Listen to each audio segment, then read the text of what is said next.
सिंह और चूहे की कहानी। एक समय की बात है, घने जंगल में एक शक्तिशाली सिंह रहता था। वो जंगल का राजा था और सभी जानवर उससे डरते थे। एक दिन भोजन के बाद सिंह गहरी नींद में था। तभी एक छोटा चूहा खेलते खेलते उसके शरीर पर चढ़ गया।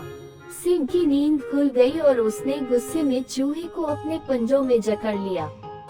सिंह गरजते हुए बोला, अरे मूर्ख, तूने मेरी नींद खराब कर दी, अब मैं तुझे खा जाऊंगा।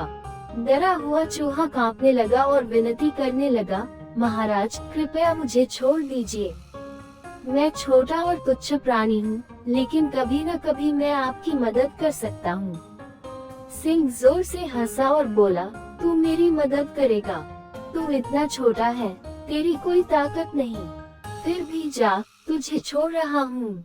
चूहा भाग गया और सिंह फिर से सो गया। कुछ दिनों बाद शिकारी जंगल में आए और सिंह को पकड़ने के लिए जाल बिछा दिया। जब सिंह वहाँ से गुजर रहा था तो वह जाल में फंस गया। उसने बहुत जोर लगाया, लेकिन जाल इतना मजबूत था कि वह बाहर नहीं निकल सका। सिंह जोर जोर से गरजने लगा, जिससे पूरा जंगल गूंज उठा। उसकी आवाज सुनकर चूहा वहां पहुंचा और देखा कि सिंह मुसीबत में है। वो तुरंत समझ गया कि यह उसकी मदद करने का समय है। चूहे ने बिना समय गंवाए अपने नुकीले दांतों से जाल को काटना शुरू किया। थोड़ी ही देर में जाल कट गया और सिंह आजाद हो गया।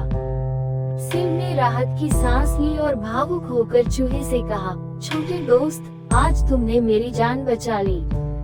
मुझे अब समझ आया कि छोटे से छोटा प्राणी भी कभी न कभी बड़े की मदद कर सकता है। इसके बाद सिंह और चूहा अच्छे मित्र बन गए और जंगल में खुशी खुशी रहने लगे। शिक्षा: इस कहानी से हमें ये सीख मिलती है कि कोई भी प्राणी छोटा या बड़ा नहीं होता, हर किसी का अपना महत्व होता है। हमें कभी किसी को तुच्छ नहीं समझना चाहिए और दूसरों की मदद करनी चाहिए।